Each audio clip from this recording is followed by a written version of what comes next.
David Hill with New York Habitat. In this video, I'm going to show you another fabulous neighborhood of New York City known as East Harlem. Harlem is a large area in northern Manhattan. It stretches from the East River west to the Hudson River between 155th Street to the north and 110th Street to the south, which is the northern boundary of Central Park. Harlem is so large, in fact, that it would be impossible to cover in just one video. So we'll be doing separate videos for each of the districts of this great neighborhood. The districts of Harlem are West Harlem, Morningside Heights, Central Harlem, East Harlem, and Hamilton Heights. So our next stop in our Harlem series will be East Harlem. East Harlem is also known as Spanish Harlem, or El Barrio, because it's predominantly inhabited by people from Puerto Rico, who settled in this area in the 1950s. Before Puerto Ricans, also called Nuyorican, East Harlem was inhabited by other groups of immigrants, mainly Italians, who had previously referred to this area as Italian Harlem. Today, there is still a small Italian-American community, mainly along Pleasant Avenue.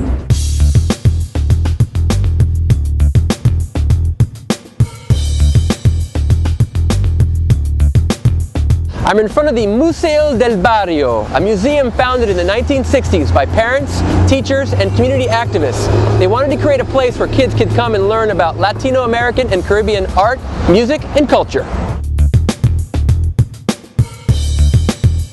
The museum is located on the northern part of Fifth Avenue, right at the beginning of Museum Mile. In fact, heading down Fifth Avenue, you'll find most of the major museums of New York City.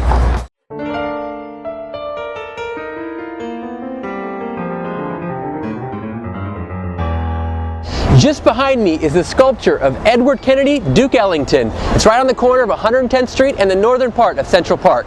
Duke Ellington was a musician, a composer, an orchestra conductor, and one of the most influential jazz musicians in the history of jazz. Did you know that a lot of famous musicians who contributed to the birth of modern Latin jazz were born right here in Spanish Harlem? One of them was Tito Puente, who was born here in 1923. By playing the piano, the drums, the clarinet, and the timbales, he was able to fuse mambo, jazz, and Afro-Cuban percussion all together to take them to a higher level. In August 2000, East 110th Street was renamed Tito Puente Way in honor of the king of mambo himself. Just a block from Tito Puente Way is Machito Square, named after the king of Latin music, Frank Machito Grillo. And let's not forget Celia Cruz, the queen of salsa, who sang in many concerts along with Tito Puente and Machito. Eddie and Charlie Palmieri, Ray Barretto, and the Spanish Harlem Orchestra are just a few of the many Latino musicians from Spanish Harlem.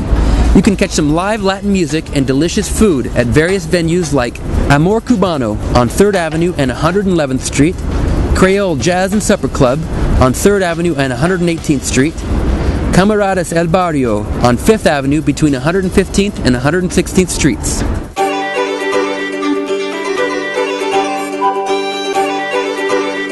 There are remnants of the Italian immigration still visible here in East Harlem. We're in Patsy's Pizzeria, which was founded in 1933. This was the first pizzeria in New York to sell pizza by the slice. You should not miss the Latin jazz feeling with a little slice of pizza of East Harlem. The best way to experience this great neighborhood is to rent a furnished vacation rental apartment or room in a shared house. New York Habitat offers lots of apartments in East Harlem. Visit our website at nyhabitat.com and book your favorite apartment. Remember that East Harlem is near Museum Mile, Central Park, and many other New York City attractions. Not far from Patsy's Pizzeria is another restaurant that you must not miss here in East Harlem. It's called Rao's, and it's known for its southern Italian cooking, as well as its special tomato sauce that you can buy by the jar and take home with you. And of course, it's also known because it was in the TV series The Sopranos.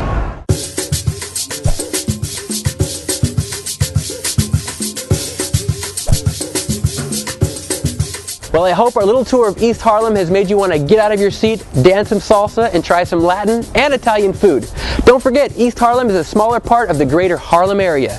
And if you know of any fun spots around here, make sure you leave a comment in the comment section below. If you're planning a trip to New York, you should definitely consider Harlem as a home base. It's just minutes away from downtown New York, and furnished apartment rentals are generally less expensive than other areas of Manhattan.